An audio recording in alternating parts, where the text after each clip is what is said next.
नमस्कार। अभी नीट का एग्जाम हुआ था जिसमें पेपर लीक होने की वजह से कई बच्चों ने सुसाइड किया है।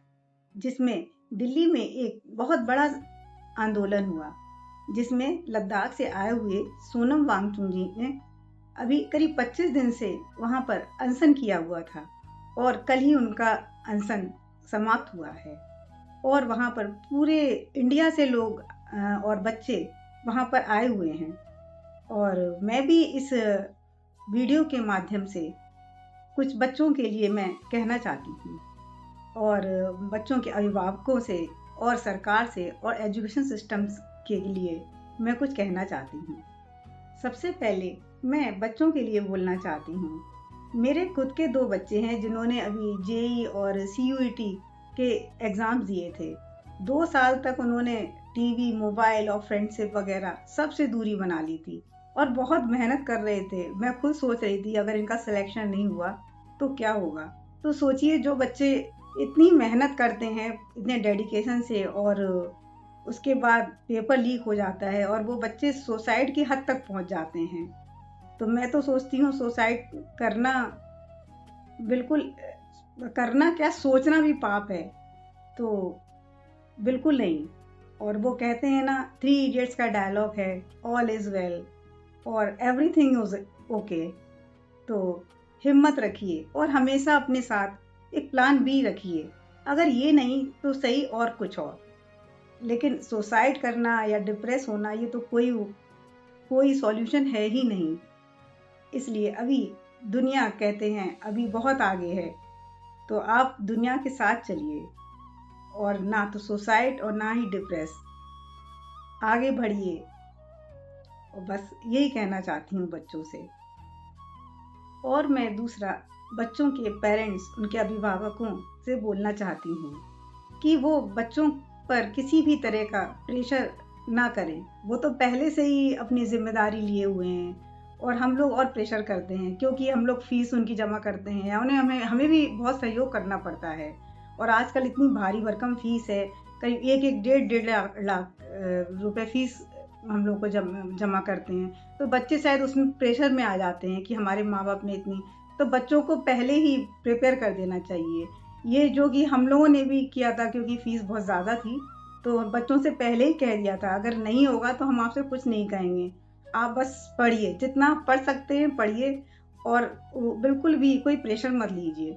इसलिए पेरेंट्स को सबसे पहले अपने बच्चों को सपोर्ट करना है, क्योंकि बच्चे इतने दुनिया वालों से नहीं डरते या उन्हें शर्म नहीं लगती। उन्हें अपने अपने माँ बाप से शर्म लगती है और वो उनसे डरते हैं।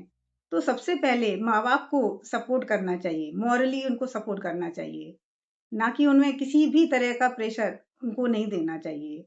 तो मैं पेरेंट्स से तो यही कहूंगी, बच्चों को बिल्कुल भी फ्री होके रखना चाहिए। और सभी माँ बाप यही चाहते हैं हमारे बच्चे आगे बढ़ें, लेकिन उनके ऊपर कोई फोर्स या प्रेशर करके नहीं, अपनी इच्छा से करें। सबकी अलग अलग कैपेबिलिटी होती है, कोई कुछ भी अपने हिसाब से सब करते हैं।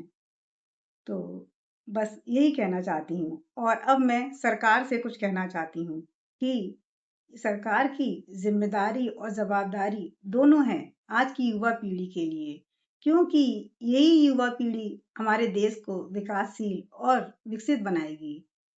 तो जितने भी एग्जाम जो लीक हो रहे हैं उस पे कड़ी कार्रवाई की जाए और जितने भी जो आजकल सरकारी स्कूल हैं वो, उनमें समझो हमारे जो सर्वेंट्स के बच्चे हैं वो पढ़ते हैं।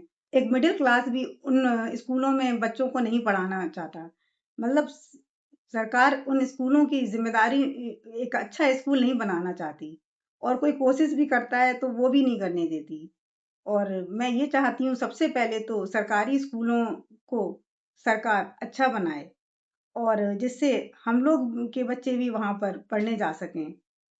और और मैं एजुकेशन सिस्टम के लिए भी कहना कुछ चाहती हूँ कि जो आज की शिक्षा प्रणाली है जिसमें जो बच्चे अम, जो भी चाहें, अभी तो 10th तक है कि सारे सब्जेक्ट कंपलसरी हैं, वो नहीं होना चाहिए। वो क्लास और जल्दी क्लास 5th से ही जो बच्चे पढ़ना चाहते हैं, जो उनके फेवरेट सब्जेक्ट्स हैं, वो वो पढ़ें और जो अपनी स्किल्स हैं वो भी डेवलप करें पढ़ाई के अलावा।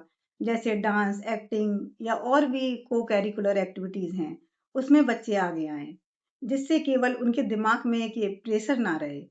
तो ये जितनी भी और भी अदर एक्टिविटीज़ हैं, उन पे स्कूलों पे ज़्यादा ध्यान दिया जाए। ये सब विदेशों में है कि जिस बच्चे को जिसमें भी इंटरेस्ट होता है, वहाँ शुरू से ही उस चीज़ पे ध्यान देने लगते हैं और उन्हें सारी सुविधाएँ दी जाती हैं। वो चीज़ हमारे ये भारत में एजुकेशन सिस्टम में ज़रूर आनी चाहिए, जिससे सभी बच्चों का एक अच्छा विकास हो। बस मैं यही कहना चाहती हूँ। धन्यवाद।